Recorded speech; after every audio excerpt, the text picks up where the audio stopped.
Good morning, everyone. Happy Sunday. Oh, what a beautiful weekend it is. And I'm super excited today because I'm going to be going live with Melanie Monaco of the Self-Love Lifestyle. We're going to be talking all about self-love today, which is going to be super awesome because I truly feel that self-love it's just like the foundation of everything, right? Of manifestation, of being happy, of receiving love, of giving love. And I don't know, it really is a foundational point in what we should all be doing first and foremost. So super excited about that. I'm just waiting a little bit while she jumps on. But yeah, so that's what's going on here. I've been super busy the last week, last couple weeks actually. The quarantine has given me an amazing chance to work on my business, which is awesome. I've actually started to create an entirely new free video series all about mastering your intuition so that you can manifest your dream life, because I truly believe that if you want to manifest something, you need to be able to follow your intuition every single day.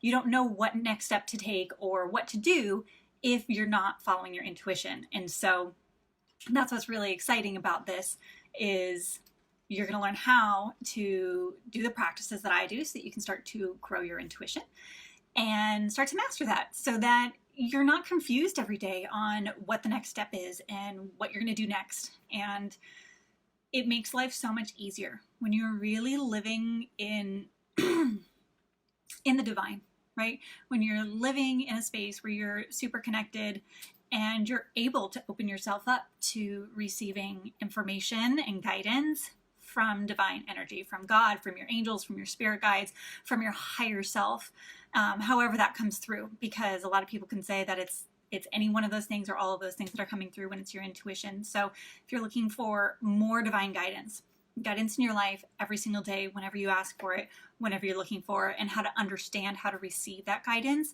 to be open to what's coming through for you, that's going to be huge. So that's what I'm working on right now. And so that should be coming out very, very soon. I'm thinking the next week or so. So, okay, looks like Melanie, her phone is frozen on her. So she's working on getting here. Let's see. She might jump on in just a second. Oh my God. So funny. I feel like I don't know what's going on. I don't know either. Let's try one more time. I'm not going to do filters because that might overload it. I don't know what's happening. And if we get cut out again, then let's just plan to do this, I don't know, later or tomorrow, or we'll find it. We're going to do this. We're going to do this no matter what. Yeah. I mean, I think if it keeps cutting out, it's definitely an Instagram thing because I've had this happen before. So, okay. But it's so funny. It's cutting out during my your deep, I know everything you've been, I know. How many times do I have to rehash this? Right? No, it's okay. I share my story all the time. It's not. But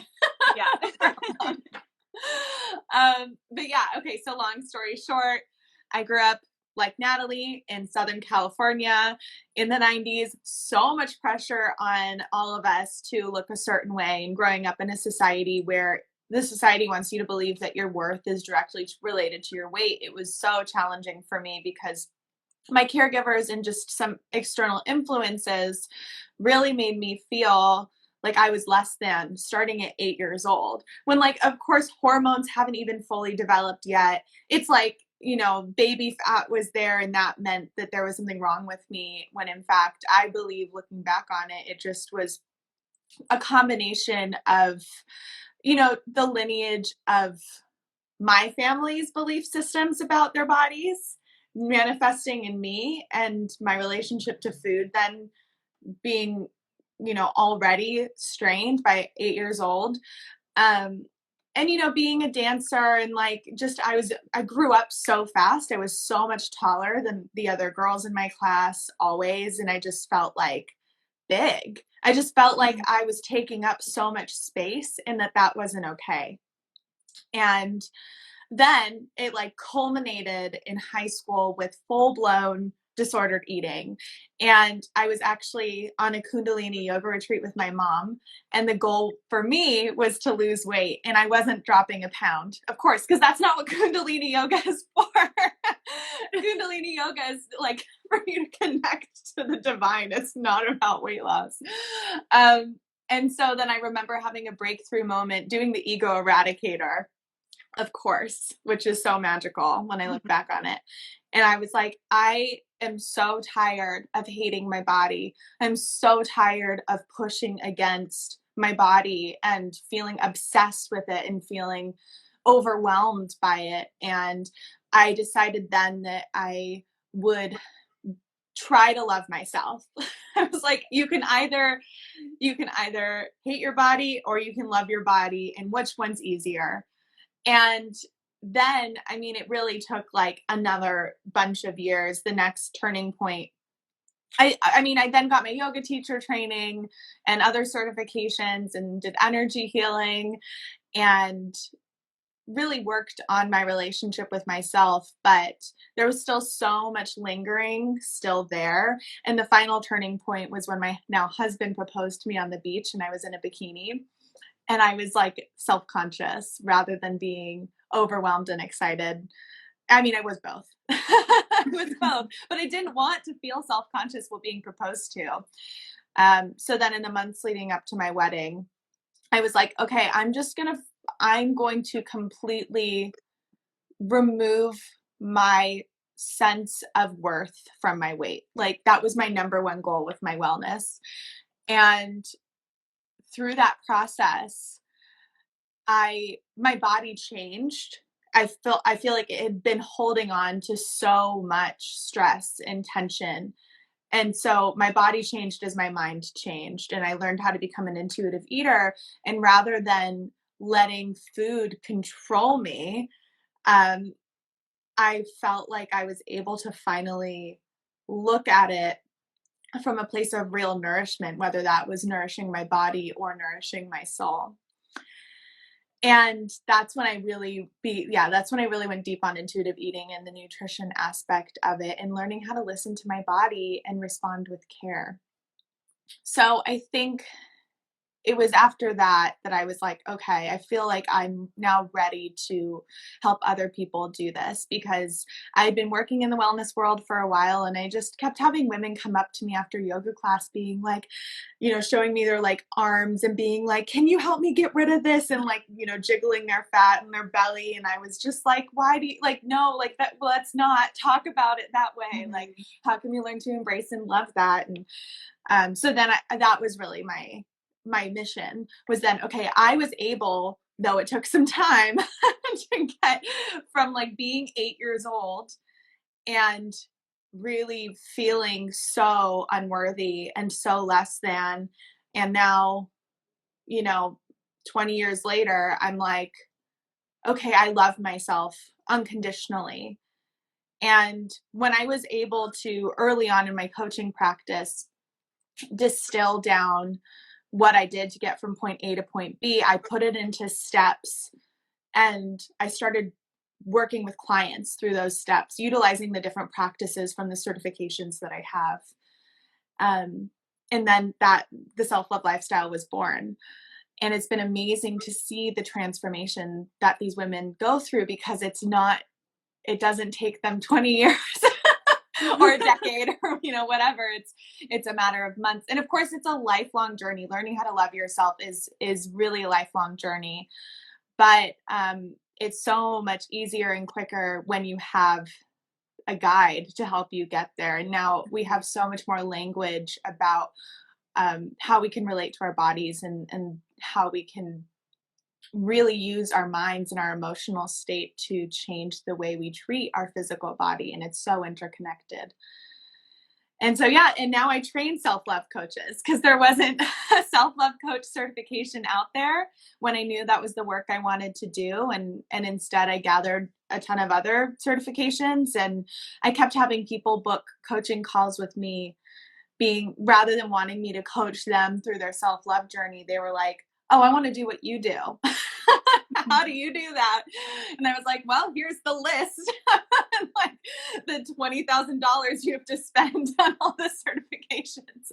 Mm-hmm. And because there was demand, I felt like, if not me, then who? Like, I feel like it's so needed and we need people doing this work. And in the program, the women go through the process themselves. So I think it's all good. It's all good stuff. And it's amazing to be able to turn pain into purpose in this way. It's really fulfilling and magical. That's my long answer to your question. I love it. I love it so much. And I love it because I think every woman understands. To be very honest, we all feel it. I mean, I've always felt, I've never been big, but I always had a lot more curves than everyone else.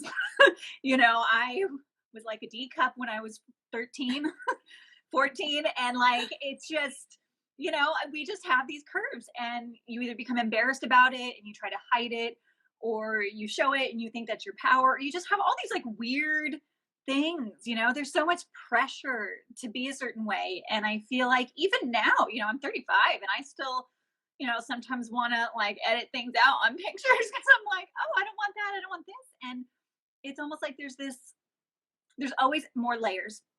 I've worked on my own love and my own self-care for so long, but like you said, it is a lifelong journey. There's always going to be something in every stage, in every step of your life. And I think the pressure as a woman is so different.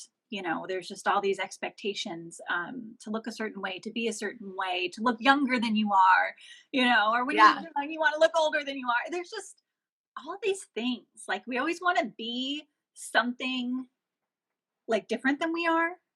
But when you're approaching life from that place, you're never going to really feel fulfilled.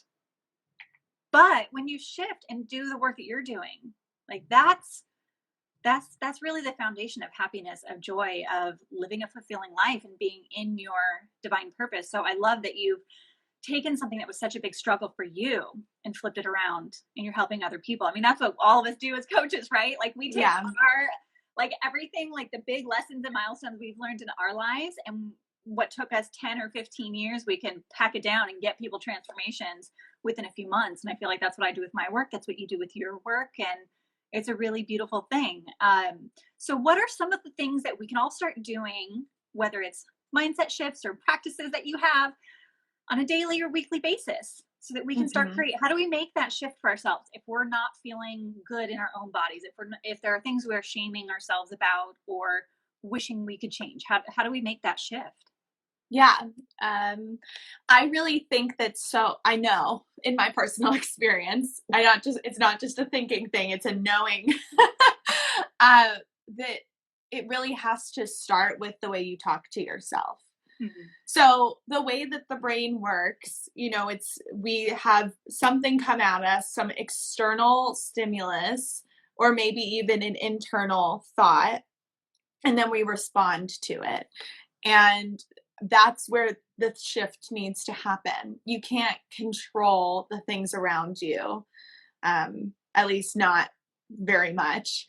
So we have to focus on what we can control, and it's our response system. And I think the biggest thing you can do is learn how to respond with forgiveness, acceptance, with care and gratitude and trust. And those 5 things are like the big 5 principles of my practice. And I think that once we learn how to control our response system to be in alignment with our values, so rather than letting fight or flight take over, or fear, we respond with our value system and our connection to ourselves and even to a higher power. Or maybe just, your own consciousness, depending on your belief system. I mean, for Natalie, it's all angels and fairies, like me too. But, it depends for different people. But yeah, that connection is so important as well. In a practical way. So that was like all very esoteric, but in a practical way, it really is just becoming aware of your thoughts, which is the root of mindfulness. And once you become aware of your thoughts, you can then change them. So a really simple practice that I love to give people who are just starting on their self-love journey is to notice when there's any self-deprecating thoughts. So if you look in the mirror and you're like, oh, I'm so X, Y, or Z, you replace that with, I'm grateful for my body. I love my body. You replace it with an affirmation of how you want to feel. And that will eventually change the way you act. And that will change the way, the emotional state that you're in as well. And that's really the root of it. And you can use this any time of day. It's so easy, which is why I love it. And it's so transformational. And the more you practice it, the more of a response you'll have that's just automatic. Like at this point, anytime I'm very afraid or have a negative thought about my body, I just have the immediate response system kick in. It's amazing to feel like my immediate reaction now, rather than negative spiraling, is just like curiosity about it. And then also, how can I really turn this into love? How can I transmute this, what it is always fear. So how can I transmute this fear into love? And it's amazing. And it changes everything, not just the way you feel about yourself, but the way you feel about the world. Mm-hmm. I love that word that you use, curious. To be curious about the thoughts that are coming up for you, because it's so easy for people to have a negative thought come up, and then they're hard on themselves for having that negative thought. They like beat themselves up over the fact that, like, why am I not thinking better? Why am I not, being better to myself? And then you're just kind of feeding into that same energy versus being curious, like, oh, isn't that interesting? Yeah. Isn't that interesting that I have that thought, and realizing that it's something separate from you, and it's something you can change, and it's something you can shift in that moment. And if you just keep doing that over and over again, it becomes a permanent shift. You reprogram that part of your brain to say new things, which is so simple, but like people don't realize that that's how it works. And it's really effective. It does require that level of removing self-judgment. And it's a fine line to walk of removing self-judgment while also not letting yourself sit in limiting belief systems. I think, I consider myself to be part of the body positive movement. And I also get concerned about people who let themselves fall back on habits that are not serving them emotionally, mentally, or physically, because they're getting stuck in self-acceptance. And I think it's important to say that, we need to remove judgment about ourselves. We need to have that level of curiosity. And the curiosity is what will then propel you to actually creating what you want to create in your life. I think when I talk about self-acceptance, it's like you have to reframe it of what is acceptable to me in my life and what is not acceptable to me in my life. And without judgment, just acting towards that.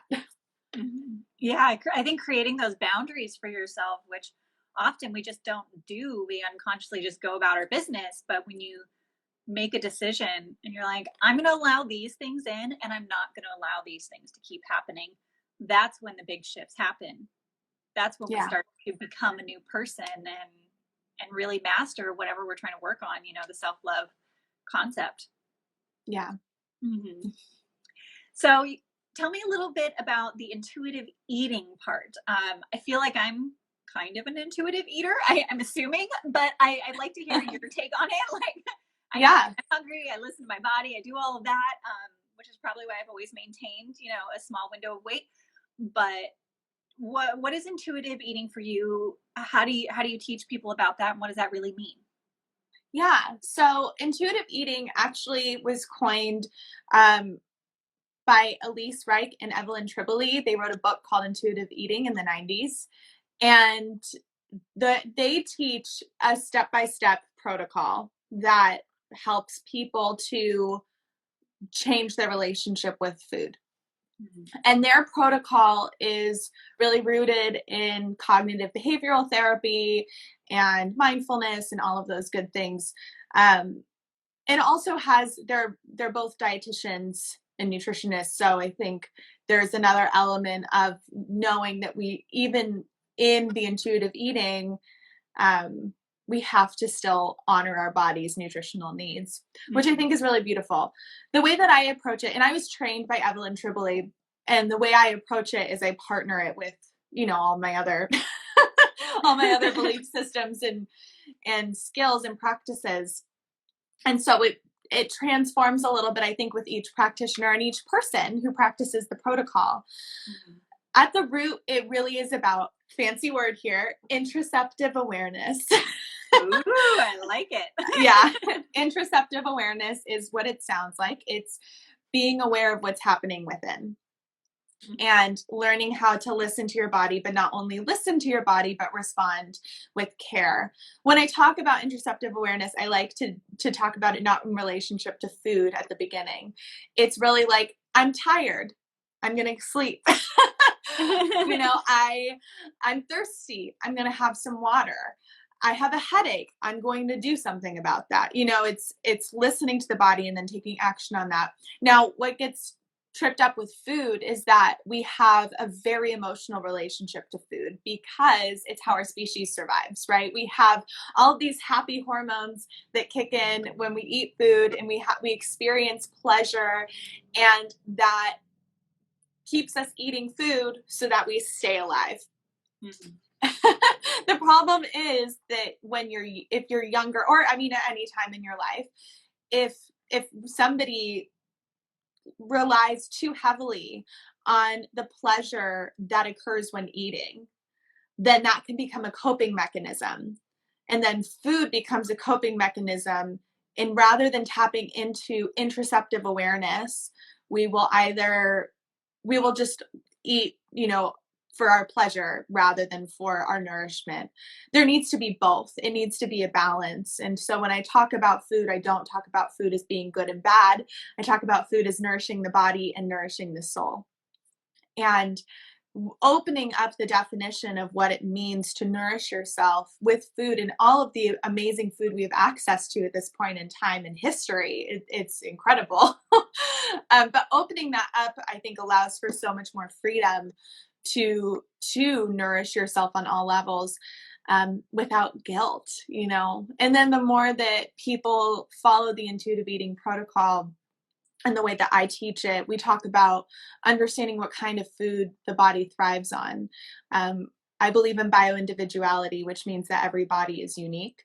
And so, you know, I'm going to thrive on a plant-based diet, like if I ate vegetables and fruits all day, every day, my body, and I've done that before, my body is like so happy. But my husband, if he eats my diet, he is really, really unhappy. He needs to have animal protein in his diet, and he has a unique body. I have a unique body. So it really depends. And I think the key is to figure out what kind of food your body thrives on, and then to also figure out what kind of food is soul nourishing, and learning how to balance that within your own emotional state and psychology, because it really is, everyone has a unique relationship with food with that. Mm-hmm. Yeah, I agree. I mean, I truly do believe I've tried every diet under the sun, not necessarily to lose weight, but because I've had so many digestive issues over the last 10, 15 years, you know, going to one gastroenterologist after another and never getting any answers for all my symptoms. And so, I mean, I've tried the craziest diets you could ever imagine, from like all raw food diets and vegan diets to elemental diets and SIBO diets, you know, gut and psychology syndrome diets.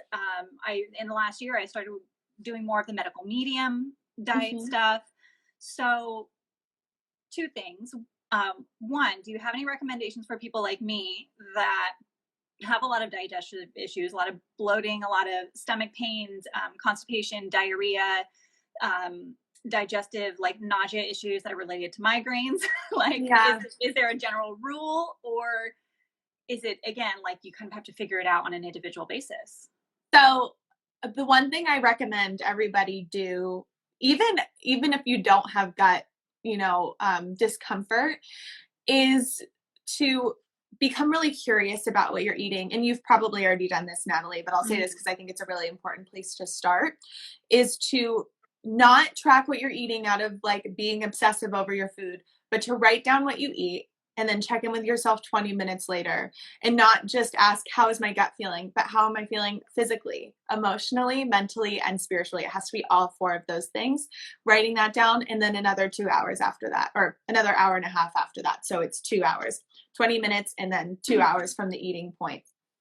And just checking in, I think, is really amazing. I have had success with clients doing that, because then they notice what the triggers are. And this is where the real thing is that sometimes it's not the food. I'm sure you know this.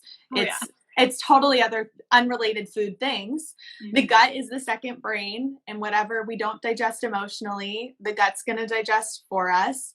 So I think it's important not only that we track when we're doing this tracking, that we offer our response system in what we ate, but we also take note of the other factors that are at play. It's about everything that you're taking in, not just food. And so I've had clients have really great responses with this because they're like, oh my God, I noticed that every time I called this person, I got a stomach ache, and I didn't realize that until I started tracking it like that. That's a good place to start. And then I wish I could give like a quick fix, but it's so, as Right. you know, gut health is so complicated. And I think for some people, it could even be a chemical imbalance in the brain. Like that's a legitimate thing that I think a lot of people get kind of hung up about, but it can be like a real chemical imbalance. I'm not saying that's true for you. I'm just saying these are things that are, yeah, knowledge that's available to us. And sometimes it depends on environmental factors. What's in your air is super important, and what you're putting on your skin and what you're putting in your body, beyond just food. I think some people forget that it's also what you drink.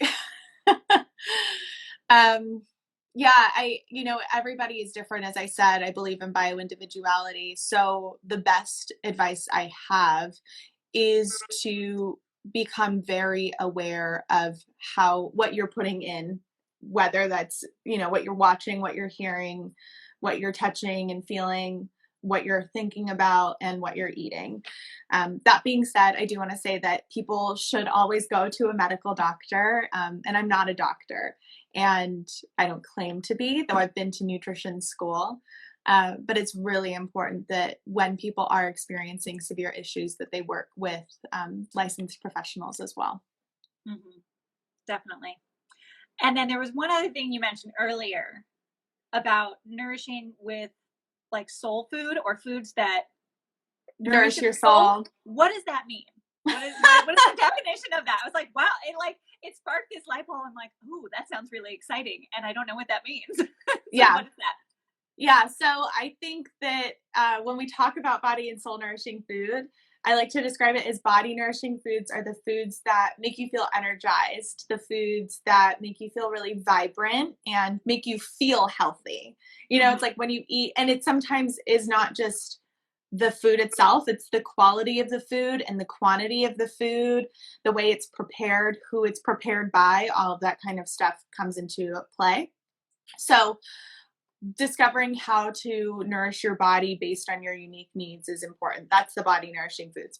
Soul nourishing foods are the foods that nourish your soul, make you happy to be alive, that maybe aren't body nourishing, but it's like, for me, like my mother-in-law made carrot cake last Sunday, and sure, like my body is a little sensitive to gluten and my skin is sensitive to dairy. And I know that when I eat these things, I'll have a certain reaction to it, perhaps. Although I've noticed as I've let go of my guilt around food, the reactions are lessened, which is amazing in and of itself. But carrot cake, soul nourishing food. I was so happy to eat it. Yeah. I mean, it's red wine for me, pizza, a margarita, all The that fun stuff. Yeah. Okay. Because I feel that way too. I'm not the type of person to believe that we need to completely deprive ourselves. If you're going through a major healing crisis, maybe there is a period of time where you really need to focus on that. But I do believe that we need to have some sort of balance, not like a 50-50 balance, the majority of the time eating things that are really going to heal and make us have more energy and things like that. But I feel like if I don't ever eat dark chocolate, I will go crazy. Like I need to have those little pieces of dark chocolate kind of on a daily basis. And it's been that way for a long time. Maybe it's part of my digestive issues, but it's, or a glass of wine here and there. I love cheese. Like I don't eat it every day, but if I'm eating out, I'm going to make sure my food has cheese on it because I want to enjoy it when I go out to eat. And it brings me joy. Like we were talking about way earlier, maybe on one of the first lives that got cut off, just going out to dinner and feeling like I can eat whatever I want and just enjoy it. And then at home, I food prep all my veggies. I have my big detox smoothie in the morning, and I'm drinking my lemon water throughout the day. And, you know, I'm doing the really good things on a daily basis. But if I didn't allow myself those fun things to like go to a party and eat whatever you want, I would feel like I'm missing out on life. Yeah. And that's, now I get it like that. Those are the soul foods that I think every once in a while are important. Whether it's once a week, twice a week, whatever you give yourself. But yeah. And the thing I will say too is that the more that these tools are cultivated and the relationship with food is built on these two foundations of body nourishing and soul nourishing, it's like a Venn diagram. So you have your body nourishing foods and your soul nourishing foods. And the more that this whole system is put in practice, the Venn diagram will get closer and closer together until the majority of what you're eating is body and soul nourishing. So it brings you pleasure and joy and satisfaction on a mental, emotional, and physical level. And that's really amazing. The other thing that it does is for people who consider themselves to be emotional eaters. I mean, we're all emotional eaters, but some people consider themselves to use food as a coping mechanism. So for people who do that, when they start to just ask the question, is this body nourishing or is this soul nourishing? And it's not either, then that removes instantly it removes the desire to use that food as a coping mechanism because they know it's not actually going to nourish them. So that's amazing too. And it's so liberating when you're able to get into that mindset around food. That was beautiful. I feel like I could see the Venn diagrams and everything happening because I feel like when I was younger, you know, my mom didn't want to buy vegetables all the time because there's 5 kids in the house and she always said we ate them too fast. Yeah. So we ate a lot of carbs, a lot of cheese, a lot of processed food. I mean, we had the gallons of cookie dough in the freezer.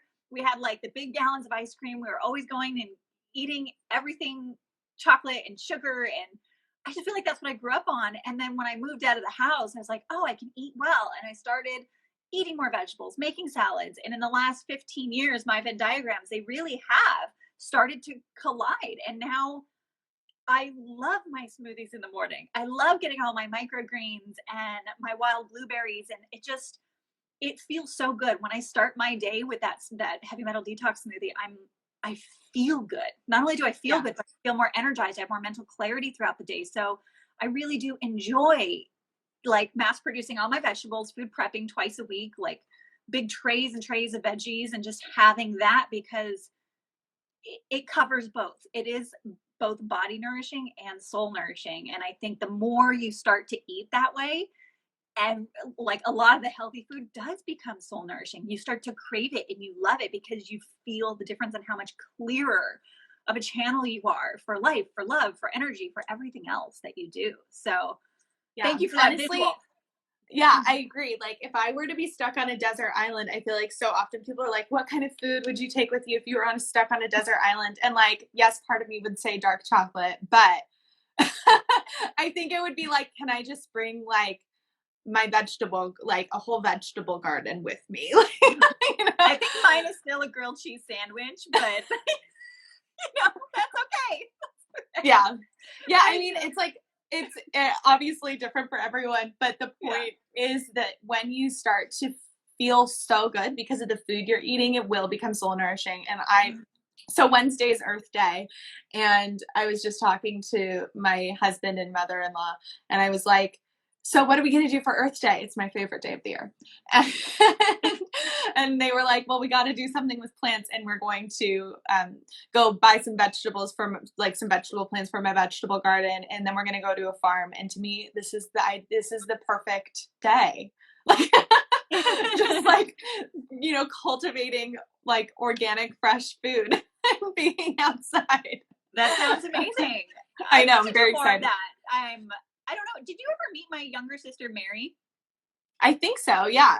I know who she is. You know who she is. Cause my family, we have a ranch on Rincon Mountain in Carpinteria, and she's been working the farmers markets and doing that for years. And she grows all of her own fruits and vegetables. She's got chickens. She does a lot of flowers and herbs, a lot of tinctures. She makes teas and medicinal things. And so I don't know. Just hearing your whole, like, this is my, my happy day is going and doing all these things. I'm like, oh, that's just like my sister. Like, she does all that stuff every day. Like, she lives on the farm. She actually lives in a yurt, but they're building a little house up at the ranch right now. So anyways, I just felt like I needed to throw that in there just to let you know. So if you're ever back in Carpinteria, we should get together.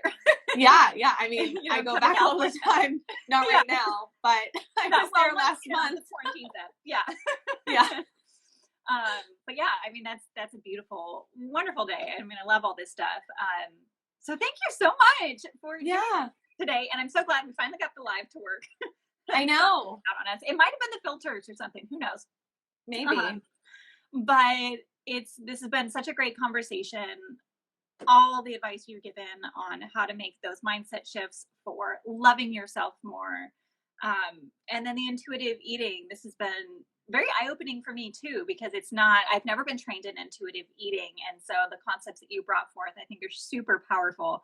Even for me, and I've been researching nutrition for 15 years, I have no certifications, but trust me when I say I've logged thousands and thousands of hours of research online, books, trying everything over the last 15 years to help heal myself. And I feel like I've made a huge progress. I mean, where I was a decade ago, I'm nowhere near there anymore.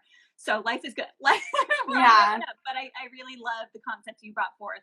And I know that I can apply those to my life now to even make things that much better for my relationship with my food and my body. So thank you. Yeah, of course. My pleasure. And yeah, thanks so much for having me on. It's been so much fun to reconnect, and you are so wise and have so much love and light to share. And it's just so fun hanging out with you. Oh, thanks. And then for all of our listeners, how can they get a hold of you? Where do you spend your most time? Give us all your info. Yeah, I spend a lot of my time here in my farmhouse on Instagram. I spend most of my time like in the social media world. I'm here on Instagram at the Self-Love Lifestyle. And as you mentioned earlier, I have my self-love coach certification course starting May 1st. So for people who feel called to do this kind of work, that is the direct path. And I also have clients, like one-on-one clients, people who want to repair their relationship to their body and food and go really deep into this process on a one-on-one basis. I have those programs as well. I have a waiting list right now. So if people are interested, there's a waiting list. And I have group programs as well, also on a waiting list right now, but they exist and they'll be happening up in the near future. Awesome. Well, thank you so much. I love reconnecting with you every time. I hope you have a wonderful, beautiful day. And yeah, I'll see you again soon. I'll see you soon. All right.